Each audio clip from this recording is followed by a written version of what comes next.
So hello everyone and स्वागत है आप सबका आज के हमारे इस वीडियो में।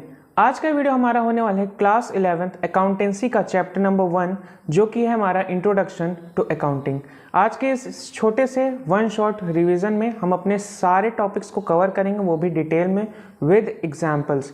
और आपको आगे बढ़ने से पहले मैं ये बता दूं, अगर आपको ये जो नोट्स है हैंड रिटन नोट्स, इसको अगर आपको डाउनलोड करना है तो उसका जो लिंक है वो आपको टेलीग्राम चैनल पर मिल जाने वाला है। टेलीग्राम चैनल पे आप वहाँ जाके PDF को डाउनलोड कर सकते हैं और वहाँ से आप पढ़ सकते हैं। टेलीग्राम चैनल का जो लिंक है वो आपको डिस्क्रिप्शन बॉक्स में मिल जाएगा। डिस्क्रिप्शन बॉक्स कहाँ मिलेगा?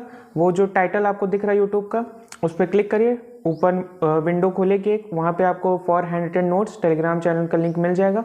वहाँ से आप टेलीग्राम चैनल को ज्वाइन कर सकते हैं।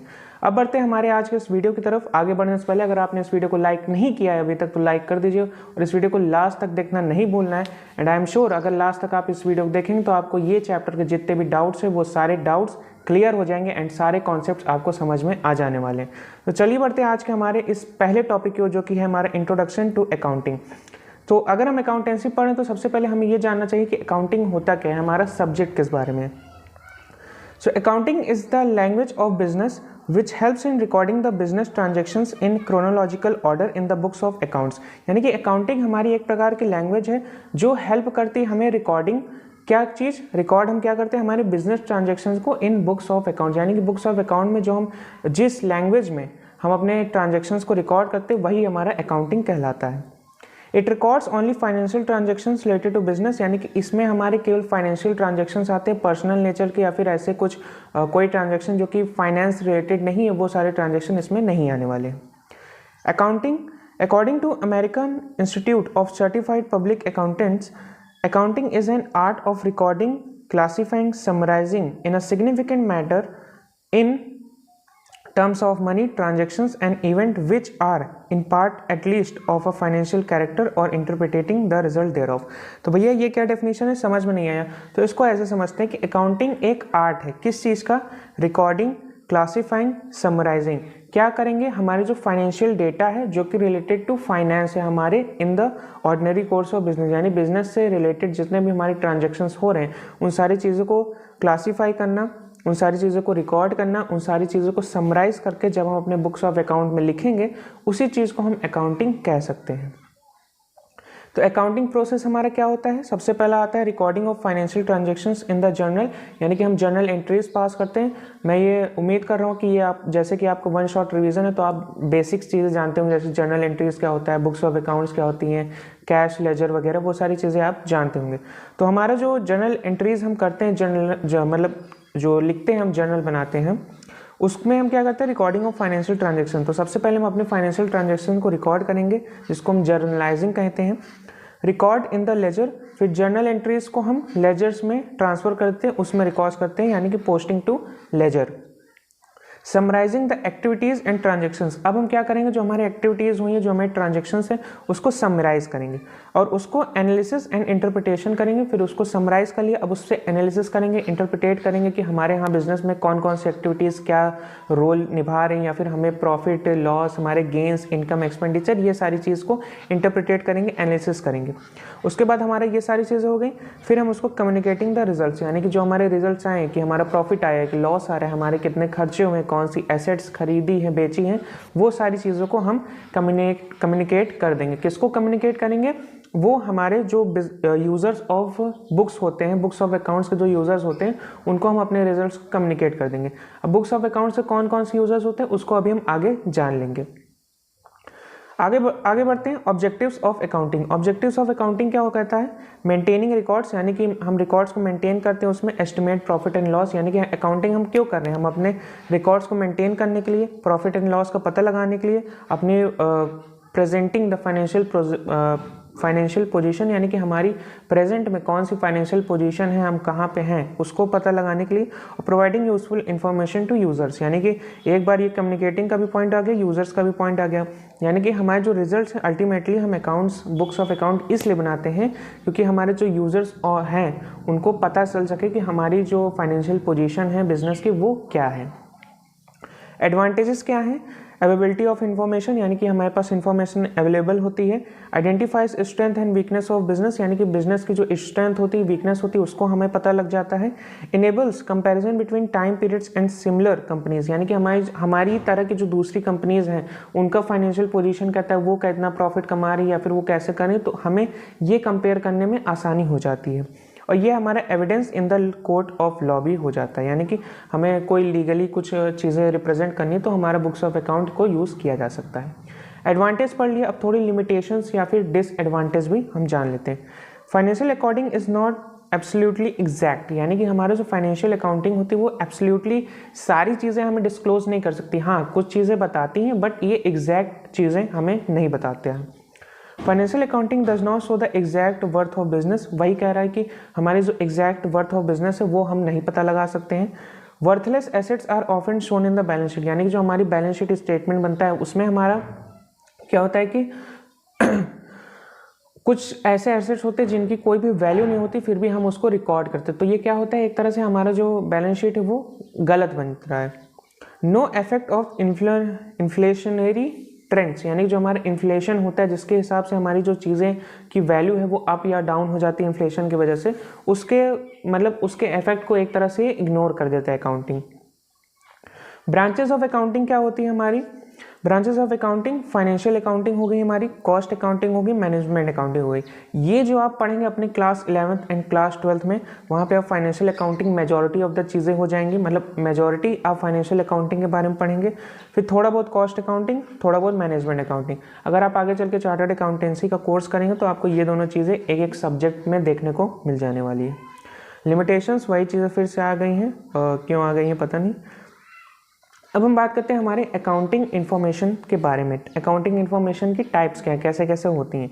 तो हमारी सबसे पहले इन्फॉर्मेशन रिलेटिंग टू प्रॉफिट और सरप्लस यानी कि ऐसे information the income statement makes available the accounting information about profit earned or loss incurred as a result of business operations or otherwise during an accounting period। जो हमारा income statement होता है, जो हमारा प्रॉफिट एंड लॉस अकाउंट होता है, profit and loss account statement जो होता है, उससे हमें क्या पता चलता है कि हमने कितना प्रॉफिट कमाया है या फिर कितना लॉस खाया है किस चीज़ में, हमारे जो बिजनेस ऑपरेशन है उसको करके। नेक्स्ट हमारा आता है information relating to financial position यानी कि हमें प्रॉफिट और सरप्लस के बारे में पता चल गया। अब पता चल जाएगा हमारी फाइनेंशियल पोजीशन क्या है। The position statement that is balance sheet provides the information about the financial position of the entity. It provides information about the assets owned by the entity, amounts receivable and the cash and bank balances held by it. These are represented in the liability by the amount owed by the entity towards loans, creditors, amounts payable and capital. यानी कि जो हमारा balance sheet होता है वो हमारी financial position को बताता है, यानी कि हमारी कितनी एसेट्स हैं, कितनी लायबिलिटीज़ है, कितना पैसा हमें मिलना है, कितना पैसा हमारे पास है, कितनी एसेट्स हैं, वो सारी चीज़ें हमारी एसेट साइड आ जाती हैं। लायबिलिटी साइड क्या क्या आ जाता है, हमारे कितने क्रेडिटर्स हैं, हमारे कितने लोन्स हमने लिए हुए हैं, कितने अमाउंट्स हमें पे करने हैं, और हमारी जो बिजनेस ओनर की जो प्रोप्राइटर की जो कैपिटल है वो कितनी होने वाली है। तो इससे क्या होता है, हमें फाइनेंशियल पोजीशन का एक अंदाज़ा मिल जाता है। टाइप्स ऑफ अकाउंटिंग इन्फॉर्मेशन का ही जो नेक्स्ट है इन्फॉर्मेशन, यहाँ पे आई गायब हो गया। Information about cash flow.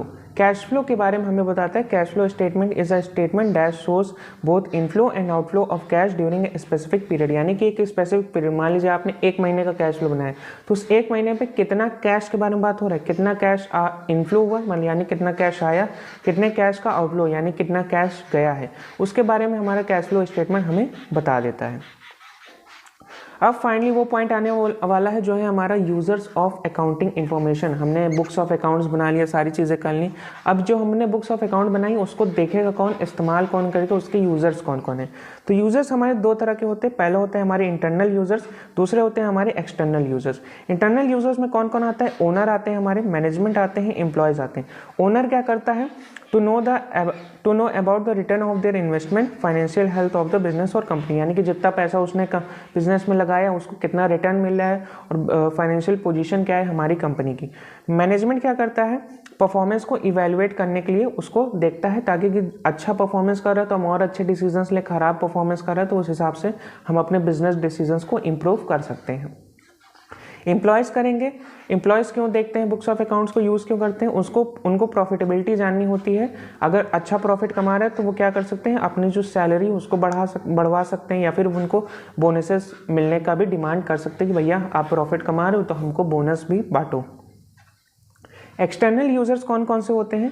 External users हमारे इन्वेस्टर्स होते हैं, जो बाहरी लोग हमारी कंपनी में पैसा डालते हैं तो वो देखते हैं कि हमारी कंपनी कैसा परफॉर्म कर रही है, प्रॉफिट हो रहा है, लॉस हो रहा है, फाइनेंशियल पोजीशन क्या है, तो वो उसके लिए जानते हैं। क्रेडिटर्स ऐसे लोग जो हमें उधार देंगे, यानी कि क्रेडिटर्स इसलिए हमारे बुक्स ऑफ अकाउंट्स को देखते हैं कि कल को मान लीजिए कोई आपको उधार देना चाहता है तो पहले वो आपके देख लेगा कि फाइनेंशियल पोजीशन की आप अपना उधार चुका भी सकते हो। पता चला आपके पास कोई भी पहले से ही 10 लाख का लोन पड़ा हुआ है और आप उसको चुका नहीं पा रहे हो और ऊपर से आपने 1 लाख का और ले लिया, तो वो वही चीज़ को देखने के लिए हमारे जो क्रेडिटर्स होते हैं वो भी हमारे बुक्स ऑफ अकाउंट्स को यूज़ करते हैं।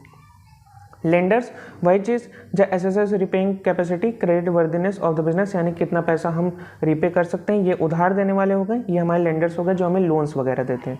टैक्स अथॉरिटीज़ यानी कि जो हमारी गवर्नमेंट है कि भैया कितना इसके बुक्स ऑफ अकाउंट्स के अकॉर्डिंग ये एस्टिमेट किया जाता है कि कितना टैक्स हमें पे करना है, कितना इनकम टैक्स देना है, या फिर जीएसटी वगैरह इनडायरेक्ट टैक्सेस जो होते हैं, उन सारी चीज़ों को भी हम अपने बुक्स ऑफ अकाउंट से ही डिटरमाइन करते हैं। और भी अदर्स में भी बहुत सारी चीज़ें आ जाती हैं। अब है हमारा qualitative characteristics of accounting information are explained as. अब हम बात करेंगे क्वालिटेटिव कैरेक्टरिस्टिक्स के बारे में। सबसे पहले है हमारा क्वालिटेटिव यानी कि क्वालिटी बताता है। रिलायबिलिटी, रिलायबिलिटी का मतलब है means that the user can rely on the accounting information.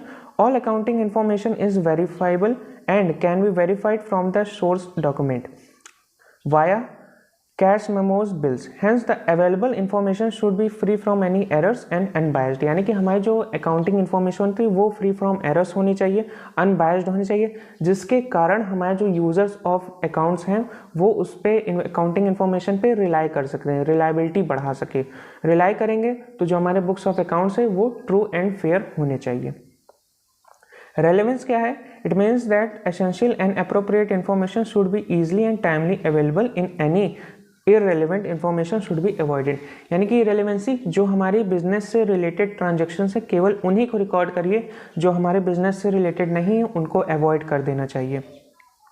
The users of accounting information need relevant information for decision making, planning, predicting the future conditions. यानी कि जो हमारी अकाउंटिंग इन्फॉर्मेशन है वो रेलेवेंट अगर नहीं रहेगी तो जो हमारे बिजनेस डिसीजंस है, मैनेजमेंट या फिर एम्प्लॉयज़ वगैरह हैं, तो वो सही डिसीजंस नहीं बना पाएंगे और वो डिसीजंस गलत हो सकते हैं। अंडरस्टैंडेबिलिटी क्या कहता है? Understandability, accounting information should be presented in such a way that every user is able to interpret the information without any difficulty in a meaningful and appropriate manner। यानी कि जो हमारी अकाउंटिंग इन्फॉर्मेशन है वो हमारी ईजिली अंडरस्टैंडेबल होनी चाहिए। यानी कि अगर कोई भी पर्सन चाहे कि हमारे अकाउंटिंग इन्फॉर्मेशन जो है उसको जानना चाहे, पढ़ना चाहे, तो वो ईजिली उसको समझ सकता है, वो डिफ़िकल्ट नहीं होनी चाहिए टू अंडरस्टैंड। नेक्स्ट है हमारा comparability. It is the most important quality of accounting information. Comparability means accounting information of a current year can be compared with that of the previous year। यानी comparability यानी कि हम अपनी जो financial position है, मान लीजिए आप पिछले साल हमारी क्या फाइनेंशियल पोजीशन थी, हमारे पास कितने एसेट्स थे, कितनी लायबिलिटीज़ थी, क्या प्रॉफिट था, क्या लॉस था, उसको हम कंपेयर करेंगे आज के टाइम के कि सेम टाइम में, सेम टाइम पीरियड में क्या हमारे एसेट्स हैं, लायबिलिटी है, कितना प्रॉफिट, कितना लॉस, क्या चीज़ें हैं। तो यही हमारा कहता है कि प्रीवियस ईयर से लेकर के अभी तक का सेम टाइम पीरियड का हम चीज़ें कंपेयर करेंगे। This assists in assessing the outcome of various policies and programs adopted in future in different time horizons by the same or different business। यानी कि इससे क्या होता है कि हमारे जो पॉलिसीज़ हैं, जो प्रोग्राम्स हैं, उसको हम एनालाइज कर पाएंगे कि कोई हमने पॉलिसी लाई अपने मैनेजमेंट में कि वो पॉलिसी अच्छे से परफॉर्म कर पा रही है या नहीं, हमें कोई आउटकम दिख रहा है कि नहीं, पता चला हमें लॉस हुआ जा रहा है तो उस पॉलिसी को हम एलिमिनेट कर देंगे। अगर लॉस हो रहा है तो हम उसको एलिमिनेट करके कोई नई पॉलिसी बना दी या फिर किसी प्रोग्राम को नया लॉन्च कर दिया, तो उस चीज़ में हमारे बुक्स ऑफ अकाउंट हेल्प कर देते हैं। अब हमारा आ चुका है चैप्टर का पार्ट 2 जो कि है हमारा basic accounting terms. Basic accounting terms क्या क्या हो सकते हैं? हमारे एसेट्स आते हैं। सबसे पहला हमारा टॉपिक है एसेट्स। एसेट्स क्या होते हैं? हमारे वो प्रॉपर्टीज जो कि ओन्ड बाय बिजनेस होते हैं and it claims against are collectively called assets. यानी कि एसेट्स ऐसी चीज़ें, ऐसे जो प्रॉपर्टी होती है जो हमारी बिजनेस ओन करती है और उसके अगेंस्ट में हमें कुछ ना कुछ पैसा मिल सकता है, कुछ ना कुछ क्लेम्स मिल सकते हैं। एसेट्स को हम क्लासीफाई कर सकते हैं नॉन करेंट एसेट्स में और करेंट एसेट्स में। नॉन करेंट एसेट्स ऐसे एसेट्स होते हैं जो कि meant for long term use with the aim of generating profit and incomes. Non current assets वो एसेट्स होते हैं जो कि हम लंबे समय के लिए, अगर जनरली बोला जाए तो जनरल रूल ये है कि 1 साल से ज़्यादा पीरियड के लिए अगर हम कोई चीज़ रख रहे हैं, 2-3 साल या 4 साल या 5 साल के लिए, तो वो हमारी नॉन करेंट एसेट्स होती है। नॉन करेंट एसेट्स हमारी हेल्प करती है in earning profit, in earning income in long term, तो वो हमारी एसेट्स नॉन करेंट हो जाती है। इसका अगर आप एग्जांपल जानना चाहें तो हमारी जैसे लैंड होती है, बिल्डिंग होती है, मशीनरी होती है, हमारे फर्नीचर होते हैं। अब ऐसा तो है नहीं कि रोज़ रोज़ हम लैंड बदलते फिरते हैं या फिर रोज़ रोज़ हम मशीनरी चेंज करते फिरते हैं या फिर रोज़ रोज़ फर्नीचर बदल रहे हैं, तो वो लॉन्ग टर्म के लिए हम उसको रखते हैं। करंट एसेट्स क्या होते हैं? Current assets are assets which keep on circulating from business to business, party to party. These assets are not held for permanent use. They just come into possession for the business during normal course of business. यानी कि अब current assets वो होते हैं जो हमारे short term के लिए होल्ड करे जाते हैं, यानी कि बिजनेस के पास आए थोड़े समय के लिए फिर चले गए, तो ये शॉर्ट टर्म एसेट्स होते हैं। यानी कि ज़्यादा समय तक बिजनेस इसको या फिर परमानेंटली हमारे काम नहीं आती है, थोड़े समय के लिए हमारे पास आए फिर चले गए। जैसे कि इसका परफेक्ट एग्जांपल हो जाता है हमारे जो होते हैं इन्वेंट्री या फिर स्टॉक। यानी कि जैसे मान लीजिए मैं कोई कोल्ड ड्रिंक का बिजनेस है, मैं जो सॉफ्ट ड्रिंक्स होती हैं, कोका कोला, स्प्राइट, ये सारी चीज़ें मैं बेचता हूँ। तो मैं गया सुबह, क्या हुआ, मैंने 2 कार्टन्स 2 डिब्बे ले आए, उसको शाम को बेच दिया, तो ये क्या हुआ, मेरा एक करंट एसेट हुआ या फिर शॉर्ट टर्म एसेट हुआ। सुबह मेरे पास आया, अब वो मेरा एसेट है, उसको उसके अगेंस्ट में मुझे कुछ ना कुछ क्लेम मिलेगा, और वो क्या है, मेरा owned by me, owned by owner है, यानी कि मैं उसको ओन करता हूँ। और शाम को वो चला गया, यानी कि शॉर्ट टर्म पीरियड के लिए आया और उसके अगेंस्ट में मुझे कुछ ना कुछ क्लेम मिल गया, तो इसीलिए उसको हम करंट एसेट्स का नाम दे देते हैं या फिर शॉर्ट टर्म एसेट्स का भी नाम हम दे सकते हैं। These assets can be converted into cash within 1 accounting year, यानी कि 1 साल से कम पीरियड के लिए ये चीज़ें हमारे पास रहती हैं। अब हम बात करते हैं लायबिलिटीज़ के बारे में। एसेट्स हमने जान लिया, लायबिलिटीज़ क्या होती है? Liabilities are claims of creditors against the business, यानी कि ये वो चीज़ें होती हैं जो बाहरी लोग हमसे ले सकते हैं, हम लाइबल टू पे हैं, यानी कि हमारी एक तरह से लायबिलिटी को कह सकते हैं कि हमारा एक तरह से उधारी है जो हमने दूसरे लोगों से लिया है, हम कल को उन्हें वापस करना पड़ेगा। They are the claims on assets और वेल्थ ऑफ द बिजनेस, यानी कि हमारे जो एसेट्स हैं, जो हमारी वेल्थ है बिजनेस की, उसके अगेंस्ट में क्लेम्स हो सकता है। जैसे हमारे पास जो एसेट्स होती हैं, हम उसको बेचते हैं तो हमें कुछ मिलता है, उसी तरीके से जो लायबिलिटीज़ होती हैं हम लोगों को देंगे, हमारे पास कुछ नहीं आने वाला, लायबिलिटीज़ हमें देना है, एसेट्स से हम कुछ चीज़ें अर्न करते हैं। एग्जाम्पल क्या आता है? When a company borrows money, it gets assets in form of cash, यानी कि जैसे मैंने लोन लिया तो मुझे 1 लाख का लोन लिया तो मेरे पास एसेट्स आ गई, अब वो 1 लाख रुपए मेरे क्या हो गए? एसेट्स हो गए। And at the same time it accepts a liability named as loan, और उसी तरीके से जो हमने लोन लिया, पैसा आया मेरे पास, वो एसेट हो गया, अब मेरा एक लायबिलिटी क्रिएट हो गया, कल को मुझे जो बैंक है, जो मैंने 1 लाख रुपए लिया है, जो एसेट है मेरा, उसी को और 1 लाख रुपए का मेरा लोन क्रिएट हो गया, कल को मुझे उस बैंक को पैसे लौटाने हैं, मुझे देने हैं, तो वही मेरा एक लायबिलिटी कहलाता है। Liabilities can be classified into the following categories. Liability भी हमारी 2 प्रकार की होती है, करंट, नॉन करंट या फिर long term, short term. Current liabilities These are liabilities to be paid off within a short period, usually less than 1 year, यानी कि current liabilities, short term liabilities एक ही बात है, इसको हम 1 साल के अंदर अंदर हमें पे करना रहता है। These are usually paid off by current assets, यानी कि इसको हम करंट एसेट से ही पे करते हैं। Current portion of long term liabilities are also considered as current liabilities, यानी कि जो हमारा जो लॉन्ग टर्म लायबिलिटीज़ होती हैं उसका जो करंट पोर्शन है वो भी हमारा करंट लायबिलिटीज़ के अंदर आता है। इसको आप ऐसे समझिए, जैसे मैंने 10 लाख का लोन लिया है और बैंक ने कहा है कि आप मुझे हर साल 1-1 लाख रुपए दोगे, तो जो पहला साल का होगा, हर साल में मान लीजिए मैंने 1 साल, सबसे पहला साल आया तो उसमें क्या होगा, 9 लाख रुपए जो है वो मेरा लॉन्ग टर्म लायबिलिटी हो, यानी कि मुझे 10 साल में उसको पे ऑफ करना है। हर साल मुझे 1 लाख रुपए देना है, तो हर साल जो 1 लाख रुपए देना है वो 1 लाख रुपए मेरा हो गया शॉर्ट टर्म लायबिलिटी, और जो बचा हुआ पैसा है 8 लाख, 9 लाख, 10 लाख, जैसे जैसे देते जाएंगे, जो कम होता जाएगा वो हो जाएगा मेरा long term liability. Non current liabilities क्या होती है? As the name indicates, non current liability are paid off after a long period.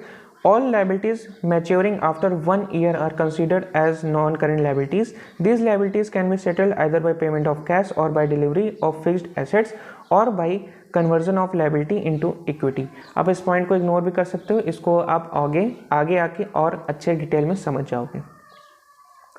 Liabilities का एक और टाइप होता है जो होता है कंटिंजेंट लाइबिलिटीज़। कंटिंजेंट लाइबिलिटीज़ क्या होती है? आर नॉट एक्चुअल लाइबिलिटी, यानी कि ये हमारी एक्चुअली कोई लाइबिलिटी नहीं होती है। They are probable liabilities which are dependent on the happening of uncertain event, यानी कि कोई सर्टेन इवेंट के हैपनिंग पे अगर कोई चीज़ है जो हो जाती है तो मेरी लाइबिलिटी वो क्रिएट हो जाती है। For example, a claim against the business in the court is contingent liability, यानी कि मान लीजिए मुझ पर कोई लीगल केस हो गया, तो अभी ऐसा नहीं है कि लीगल केस अगर मैं केस हार जाता हूँ तो मुझे 1 लाख रुपए देना होगा जो भी एग्रीव्ड पार्टी, यानी कि जिसने मुझ पे केस किया है। अभी जो कोर्ट का डिसीजन है, जब तक वो नहीं आ जाता है तब तक मेरे लिए वो एक कंटिंजेंट लाइबिलिटी है। एक्चुअली मुझे पे ऑफ नहीं करना है, लेकिन अगर हाँ कोर्ट का जो फैसला है वो मेरे खिलाफ आ जाता है तो मेरी लाइबिलिटी बन जाएगी, अगर उसके खिलाफ आ जाता है तो मेरी कोई भी लाइबिलिटी नहीं बनेगी। तो यानी कि हैपनिंग, किसी अनसर्टेन इवेंट के हैपनिंग पर मेरी लाइबिलिटी डिपेंड करती है, तो उसको हम कंटिंजेंट लाइबिलिटी कह देते हैं। Other examples of contingent liability are loan guaranteed by the businesses, bill receivable discounted with the bank, ये सारी चीज़ें हमारी हो जाती हैं।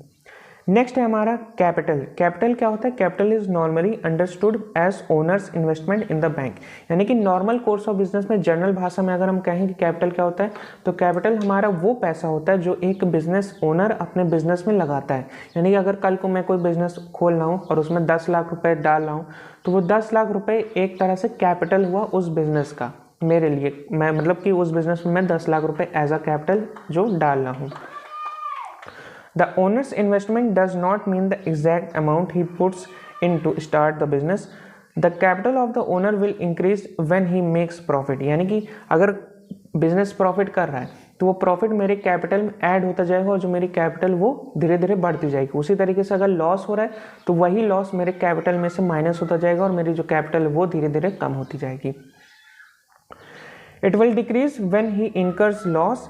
If he takes out money or goods for personal use, we call it drawings. यानी कि अगर कोई ओनर जो है वो बिजनेस में मान लीजिए 10 लाख रुपए उसकी कैपिटल है और वो 1 लाख रुपए निकाल लेते तो उसको हम ड्राइंग्स कहेंगे। अब उसी पैसे को वो ड्राइंग्स जो होती है वो एक बिजनेस के लिए एसेट होती है, एक बिजनेस ओनर के लिए वो लाइबिलिटी होती है। यानी कि 1 लाख रुपए मैं जो बिजनेस से निकाला हूँ कैपिटल से, कल को मुझे 1 लाख रुपए लौटाना रहेगा और जो बिजनेस के पास से 1 लाख रुपए गया है इन फॉर्म ऑफ ड्राइंग्स, उसको कल को 1 लाख रुपए मिल जाएंगे बिजनेस ओनर से। Owner's capital will reduce when he makes drawings. In fact, capital in excess of total assets of the business are over liabilities. In other words, capital is the net worth of the business, यानी कि जो business की net worth होती है उसको हम capital का नाम भी दे सकते हैं। On the basis of assets owned by the company, capital can be divided into fixed capital or working capital. The amount invested in the fixed assets of the business is known as fixed capital, यानी कि जो पैसा fixed assets में लगाया गया है वो हमारी फिक्स्ड कैपिटल हो जाती है। वर्किंग कैपिटल वो होती है हमारी value of current assets over current liabilities, यानी कि हमारी जो करंट एसेट्स को माइनस कर देंगे करंट लायबिलिटीज़, तो जो अमाउंट आएगा वो हमारी वर्किंग कैपिटल हो जाएगी और जो हमारे फिक्स्ड एसेट्स का अमाउंट है वो हमारा फिक्स्ड फिक्स्ड कैपिटल हम कह सकते हैं। नेक्स्ट है हमारा ड्राइंग, जो अभी मैंने समझाया। ड्राइंग क्या होता है? विड्रॉल ऑफ कैश और goods by the owner for personal use. अगर ओनर अपने काम के लिए पर्सनल यूज़ के लिए कैपिटल से पैसा निकाल रहा है, बिजनेस से पैसा निकाल रहा है, वो ड्राइंग्स कहलाता है। In accounting this is considered as negative capital, यानी कि निगेटिव कैपिटल यानी कि हमारी कैपिटल कम हो जाती है, ड्राइंग्स बढ़ जाती है। रेवेन्यू क्या होता है? Revenue is the increase in current assets without a corresponding increase in the liability और ओनर्स इन्वेस्टमेंट, यानी कि रेवेन्यू क्या होता है? हमारी जो करंट एसेट जब बढ़ जाती है बिना कोई लायबिलिटी बढ़े हुए या फिर ओनर की जो कैपिटल है वो बढ़े हुए। According to financial accounting standard board, revenue is the inflow और other enhancements of assets to an entity from delivering और producing goods, rendering services or other activities that constitute the entity's ongoing major or central operations। यानी कि revenue अगर सीधा सीधा बोलो, जो एक बिजनेस, जो एक कंपनी है, जो फर्म है या फिर जो ऑर्गेनाइजेशन है, वो जो भी बिजनेस कर रही है उससे जो पैसा कमा रही है उसी को हम अपना रेवेन्यू कह सकते हैं। अब नेक्स्ट हमारी डेफिनेशन है गुड्स। गुड्स क्या होते हैं हमारे? आर्टिकल्स परचेज्ड फॉर सेल और फॉर यूज इन मैन्युफैक्चरिंग और other products as raw material are known as goods. Goods हमारी वो चीज़ें होती हैं जो हम फर्दर सप्लाई करने के लिए, यानी कि अपने जो बिज़नेस है, ऑर्डिनरी कोर्स ऑफ बिजनेस में जो भी चीज़ें हम बेच रहे हैं उसके लिए हमें जो जो चीज़ें लग रही, मान लीजिए हम कोई मैन्युफैक्चरिंग यूनिट है तो हमने जो रॉ मटेरियल खरीदा वो हमारे लिए गुड्स हो जाता है, उसको हमने प्रोसेस किया और बेचने जा रहे हैं, वो हमारा गुड्स है, सेल ऑफ गुड्स उसको वही हम कहलाता है। स्टॉक एंड इन्वेंट्रीज क्या होता है? Stock, the term stock include goods lying unsold on a particular date, यानी कि पर्टिकुलर डेट क्या कह रहा है कि जो हमने गुड्स खरीदा, मान लीजिए कि मेरी कोई डेयरी की दुकान है, मैं डेयरी कोई खोला हूँ और मैं डेली क्या करता हूँ 10 लीटर दूध मंगवाता हूँ सप्लायर से कि भैया मुझे 10 लीटर दूध सप्लाई कर देना, और मैं उसको दिन भर में बेचता हूँ। और मान लीजिए आज मैंने 10 लीटर दूध जो मंगवाया वो मेरा क्या हो गया? गुड्स हो गया, उसको मैं परचेज़ किया हूँ, गुड्स को परचेज़ किया हूँ। अब दिन भर में मैंने 7 लीटर दूध सेल कर दिया तो वो क्या हुआ? मेरा सेल ऑफ गुड्स हो गया।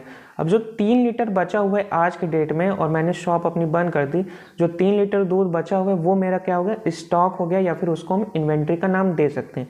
वही लिखा है the term stock includes goods underlying unsold, यानी कि गुड्स जो कि मेरे पास पड़े हुए हैं और जो अनसोल्ड हैं ऑन अ पर्टिकुलर डेट, यानी कि आज के डेट में जो भी गुड्स मेरे पास अनसोल्ड हैं और वो मेरे पास हैं उन्हीं को हम स्टॉक कहते हैं। स्टॉक हमारे दो तरीके से हो सकते हैं, ओपनिंग स्टॉक और क्लोजिंग स्टॉक। ओपनिंग स्टॉक क्या होता है? Goods underlying sold at the beginning of the accounting period, यानी कि आज जो 3 लीटर दूध बचा हुआ है, कल सुबह जब होगी तो कल सुबह मेरे पास कितने होंगे? 10 लीटर की जगह मैं 7 लीटर मंगवाऊंगा, बिकॉज मेरे पास 3 लीटर पहले से पड़े हुए। तो सुबह सुबह जो 3 लीटर पहले से पड़े हुए वो हुआ मेरा ओपनिंग स्टॉक, और जो आज रात में जब मैंने बंद किया जो 3 लीटर बचा हुआ है वो हुआ मेरा क्लोजिंग स्टॉक, यानी कि end of the accounting period. जो हमारे स्टॉक होते हैं, गुड्स होते हैं, इनको हम 3 तरीके में क्लासीफाई कर सकते हैं। जैसे कि पहला होता है raw material, goods have been purchased and have not yet been put through manufacturing process. Raw materials वो होते हैं जिनको हम परचेज करते हैं, फिर उनसे हम कुछ मैन्युफैक्चर करते हैं, फिर हमारा फिनिश्ड गुड्स बनता है जिसको हम मार्केट में बेचते हैं और हम अपना रेवेन्यू कमाते हैं। वर्क इन प्रोग्रेस, ऐसे गुड्स जो कि have entered in the manufacturing process but are not completed, यानी कि ऐसे गुड्स जो हमने मैन्युफैक्चरिंग प्रोसेस में भले ही लगा दिए लेकिन अभी वो फिनिश्ड नहीं हुए, अभी वो मैन्युफैक्चरिंग के प्रोसेस में ही अटके हुए हैं। फिनिश्ड गुड्स क्या होते हैं? That have completed the manufacturing process but remained unsold, यानी कि ऐसे गुड्स जो कि मैन्युफैक्चरिंग प्रोसेस कंप्लीट कर चुके हैं, फुल्ली रेडी हो चुके हैं बेचने के लिए, लेकिन अभी वो बिके नहीं हैं, अनसोल्ड हैं, वो हमारे फिनिश्ड गुड्स कहलाते हैं। परचेजेस क्या होती हैं? The term purchases is only used for the purchase of goods which are purchased with the purpose of resale और to be converted into products dealt with by the firm, यानी कि जैसे कि अभी मैंने एग्जांपल लिया था कि purchase of goods, sale of goods, या और जो स्टॉक वगैरह था, तो जब मैं जो सप्लायर से जो 10 लीटर दूध लेता हूँ तो वो हुआ मेरा परचेज ऑफ गुड्स। जो गुड्स है मेरे जिनको मैं रीसेल करूँगा या फिर उनको मैन्युफैक्चर करके दोबारा बेचूंगा कस्टमर्स को, तो उसके लिए जब मैंने कोई चीज़ खरीदी तो मेरा गुड्स हुआ, तो उसी जब हम गुड्स को खरीद रहे हैं तो वो मेरा परचेज कहलाता है। एक इंपॉर्टेंट पॉइंट क्या है? Purchase of assets are not purchases in accounting terminology, so these are not meant for sale, यानी कि जो हम जैसे कि मान लीजिए जो 10 लीटर दूध लिया तो मैं उसको एक अपनी फ्रिज में रखता हूँ, तो मान लीजिए मेरी फ्रिज खराब हो गई और मैं नई फ्रिज लेके आता हूँ तो वो अकाउंटिंग में मेरे परचेज के अंडर नहीं आएगा, रहेगा टेक्निकली उसको नाम हम देंगे परचेज ऑफ फिक्स्ड एसेट्स, लेकिन जब हम अकाउंटिंग करेंगे तो जो हमारा परचेज होगा उसमें केवल गुड्स की परचेज को हम इंक्लूड करेंगे, जो हमारी फिक्स्ड एसेट्स है उसको हम परचेज के अंडर नहीं लिखेंगे। सेम एज सेल्स का भी है, जो हमने गुड्स बेचा है उसी को केवल हम सेल्स का नाम देंगे, अगर कोई फिक्स्ड एसेट्स को हम बेच रहे हैं उसको सेल्स में इंक्लूड नहीं किया जाएगा। डेटर्स हमारे क्या होते हैं? डेटर्स और क्रेडिटर्स, इसमें आपका एक शॉर्ट फॉर्म बता दे रहा हूँ। डेटर्स वो लोग होते हैं, मतलब कि ऐसे नहीं, डेटर्स वो जो गरीब हैं, क्रेडिटर्स वो जो हमको गरीब समझते हैं, यानी कि डेटर्स कौन हुए? जिनको हमने उधार दिया है और हमें उनसे पैसा मिलना है। रिप्रेजेंट्स दोज पर्सन्स और firms to whom goods have been sold on credit and the payment has not been received from them. यानी कि हमने उनको गुड्स जो है, केवल गुड्स की बात हो रही है, हमने कोई फिक्स्ड एसेट्स किसी को बेच दी, मान लीजिए मैंने फ्रिज किसी को बेची और उसने अभी तक मुझे पैसा नहीं दिया, तो वो मुझे मेरे डेटर्स में नहीं आएगा। लेकिन मान लीजिए मैंने किसी को 1 लीटर दूध बेच दिया और उसने कहा कि पैसा मैं कल दूंगा, तो वो मेरा डेटर बन जाता है। यानी कि मैंने गुड्स उसको पर सेल कर दिया, लेकिन जो पेमेंट है, जो अमाउंट है, वो अभी मुझे रिसीव नहीं हुआ है। क्रेडिटर्स कौन हुए? जो हमें उधार देते हैं। यानी कि हमने किसी से गुड्स लिया, जो मेरा सप्लायर, मैंने उसे 10 लीटर जो लिया दूध और मैंने उसे पैसा नहीं दिया, मैं कहा कि बाद में दूंगा, तो वो मेरे लिए क्रेडिटर है, यानी कि मेरे लिए एक लायबिलिटी होती है क्रेडिटर, मुझे कल को उसे पैसे देने पड़ेंगे। अ पर्सन और firm to whom an amount is owed by business, यानी कि बिजनेस को पैसा देना है, उसको हम क्रेडिटर कहते हैं। For example, Mohan is a creditor of the firm if the goods are purchase from him on creditor. तो वही एग्जाम्पल ले रहा है।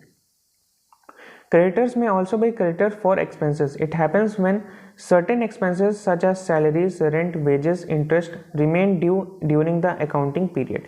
ये ऐसे फालतू की बातें हैं। प्रॉफिट क्या कहता है? प्रॉफिट की definition, profit refers to the excess of sales over cost of goods sold. It arises from continuous business operations. यानी कि जो हमारा बिजनेस कर रहे हैं, मान लीजिए 1 लीटर दूध जो है मुझे 40 रुपये का पड़ता है और उसको मैं 100 रुपये का बेच रहा हूँ, तो जो 60 रुपये हुआ वो मेरा प्रॉफिट हुआ या फिर सरप्लस हुआ। यानी कि कॉस्ट ऑफ गुड्स सोल्ड मेरी कितनी हुई? 40 रुपये। सेल्स कितनी हुई? 100 रुपये। 100 माइनस 40 किया, जो 60 रुपये आया वो हुआ मेरा प्रॉफिट। वही होता है प्रॉफिट की डेफिनेशन। इनकम क्या होती है? Income is synonymous with the term profit. It may be defined as excess of total revenue और total expenses of the business. It is a favourable difference between the revenues and the expenses. इसको हम एक तरह से profit का भी कह सकते हैं, यानी कि इतना पैसा हमें मिला है, टोटल जितने खर्चे किए और जितना पैसा मिला है हमें रेवेन्यू, उसी को माइनस कर देंगे तो जो भी आएगा वो हमारा इनकम कहलाता है। गेन क्या होता है? Gain is the term which is use for monetary benefit. यानी कि गेन में जरूरी नहीं कि हमें कैश ही मिला हो, पैसा ही मिला हो, मॉनेटरी बेनिफिट हो सकता है। प्रॉफिट और advantage resulting from a business transaction other than it main operation. Gain हमारा क्या होता है? मॉनेटरी बेनिफिट होता है, कोई प्रॉफिट होता है या फिर कोई एडवांटेज। कैसे मिला होता है? हमने कोई बिजनेस एक्टिविटी, बिजनेस ट्रांजेक्शन किया है, बट वो जो बिजनेस ट्रांजेक्शन है वो मेरा रेगुलर ट्रांजेक्शन, जो मेरा मेन बिजनेस ऑपरेशन है वो नहीं होना चाहिए। मान लीजिए मैं डेयरी प्रोडक्ट सेल करता हूँ, तो मेरा मेन ऑपरेशन क्या हुआ? मैंने मिल्क मंगवाया और उसको बेचा, ये मेरा मेन ऑपरेशन हुआ। लेकिन क्या हुआ? जो मेरे पास फ्रिज पड़ा हुआ है वो ख़राब हो चुका है और उसको मैंने बेचा और नया फ्रिज लाया, ये मेरा बिजनेस मतलब मेन ऑपरेशन नहीं है, बट हाँ एक प्रकार का बिजनेस ट्रांजेक्शन हुआ, बिकॉज ये मेरे बिजनेस से रिलेटेड है, मेरा वो एसेट था।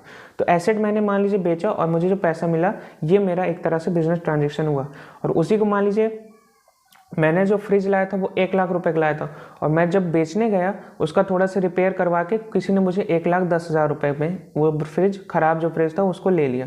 तो जो 10,000 रुपये एक्स्ट्रा मिला वो एक तरह से मेरे लिए गेन हो जाता है।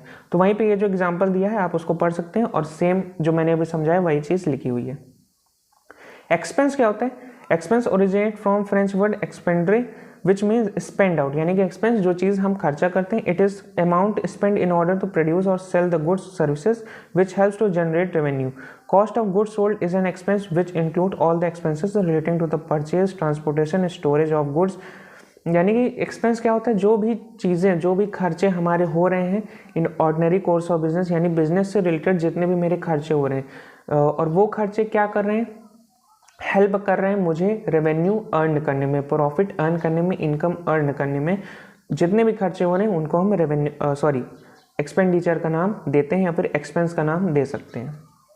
इसमें क्या क्या चीज़ें आ सकती हैं? Expense relating to purchase, transportation, storage of goods और salary, wages, interest, rent, advertisement, depreciation, ये सारे हमारे खर्चे होते हैं। इन सब चीज़ों को हम एक्सपेंस का नाम दे सकते हैं। एक्सपेंडिचर क्या होते हैं? Amount which is spend on acquiring fixed assets is called expenditure. यानी कि एक्सपेंडिचर वो सारी चीज़ें होती हैं, वो खर्चे होते हैं जो हमने इनकर किए हैं ऑन एक्वायरिंग फिक्स्ड एसेट्स। यानी कि मान लीजिए फ्रिज खरीदने में मुझे जितना भी खर्चा लगा वो मेरा एक्सपेंडिचर हुआ। टोटल एक्सपेंडिचर कैसे हुआ? Expenditure are non recurring in nature, यानी कि एक्सपेंसेस हमारे बार बार होते हैं। रेंट हमें बार हर महीने देना है, हमें जो सप्लायर है उससे परचेज करना है, उसको पैसा हर महीने देना है, डेली देना है। लेकिन जो एक्सपेंडिचर होते हैं वो नॉन रिकरिंग होते हैं, वो डेली बेसिस पे नहीं होते हैं। Expenditure increases the profit earning capacity of the business, यानी कि एक्सपेंडिचर हम कर रहे हैं फिक्स्ड एसेट्स पे। फिक्स्ड एसेट्स क्या करते हैं, हमारा इनकम और प्रॉफिट जनरेट करने में हेल्प करता है, तो इनडायरेक्टली एक्सपेंस क्या करता है, increases the profit earning capacity of a business. इसको हम क्लासीफाई कर सकते हैं कैपिटल एक्सपेंडिचर और रेवेन्यू एक्सपेंडिचर में। कैपिटल एक्सपेंडिचर क्या होते हैं, expenditure incurred on purchasing fixed assets to be used over a long period of time और increase the earning capacity of a business।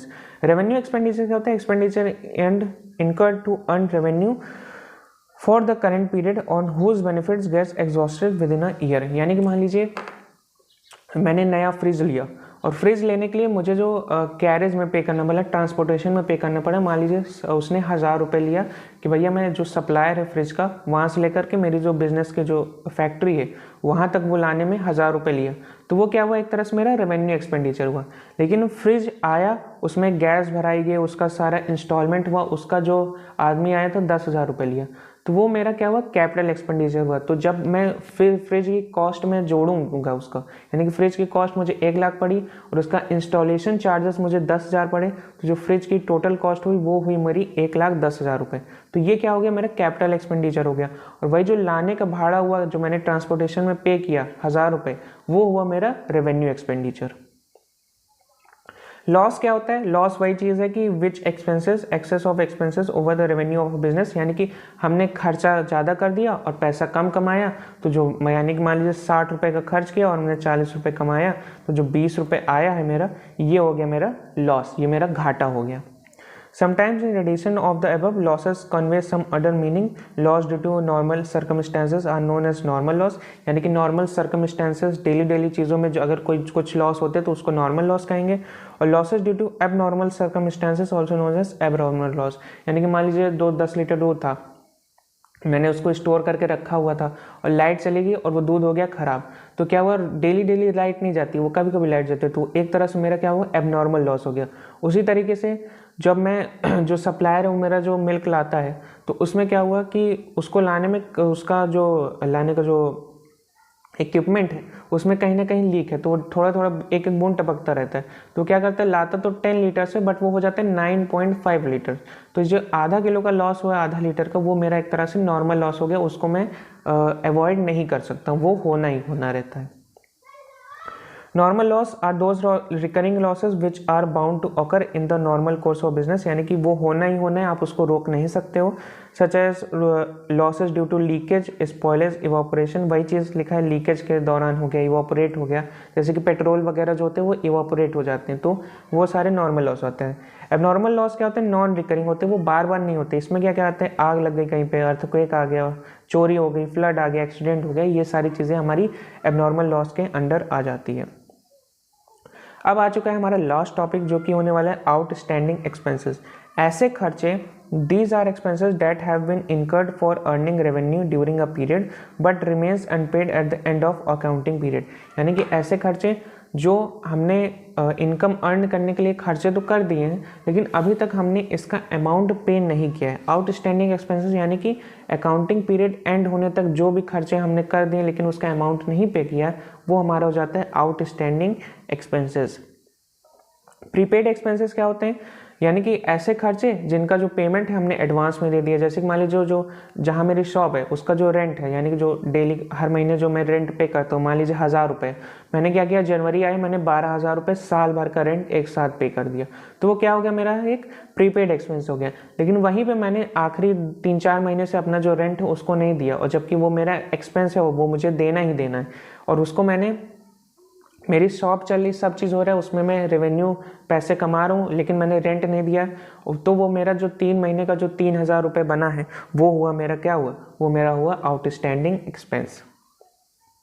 Accounting cycle क्या होती है, accounting cycle means the sequence of steps in accounting for a financial transaction entered into by an organisation, यानी कि जो account के जो steps जो होते हैं, अभी मैंने steps of accounting, process of accounting में नहीं पढ़ा था, क्लासीफाइंग, रिकॉर्डिंग, जर्नलिंग और फिर लेजर वगैरह में, फिर समराइज करना, एनालिसिस और इंटरप्रिटेशन, फिर कम्युनिकेट करना अकाउंटिंग इन्फॉर्मेशन को, वो सारी चीज़ों को हम अकाउंटिंग साइकिल का नाम दे सकते हैं।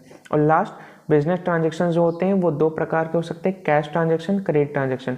कैश ट्रांजेक्शन हो रहा है तो डायरेक्ट सेल्स मतलब कैश आ रहा है जा रहा है। क्रेडिट ट्रांजेक्शन अगर कुछ हो रहा है मान लीजिए तो वहाँ पे क्या होता है, डेटर्स और क्रेडिटर्स या तो बढ़ेंगे या तो घटेंगी, वो सारी चीज़ें आपको याद रखनी है। तो यहाँ पे हमारा जो चैप्टर नंबर 1 है वो हो जाता है 40 मिनट में कंप्लीट। और वीडियो को बंद करने से पहले इन नोट्स को आप कर लीजिएगा डाउनलोड। इनका जो लिंक है वो आपको टेलीग्राम चैनल पे मिल जाने वाला है और टेलीग्राम चैनल का जो लिंक है वो आपको डिस्क्रिप्शन बॉक्स में मिल जाएगा। यहाँ तक आपने इस वीडियो को देखा है तो थैंक यू सो मच। और इस वीडियो को लाइक भी कर दीजिए, कमेंट कर दीजिए अगर आपको कोई डाउट है, और सब्सक्राइब करना नहीं भूलना है। मिलता हूँ मैं आपसे अगले वीडियो में, तब तक के लिए अपना ख्याल रखें, अपने माता पिता का ख्याल रखें। जय हिंद।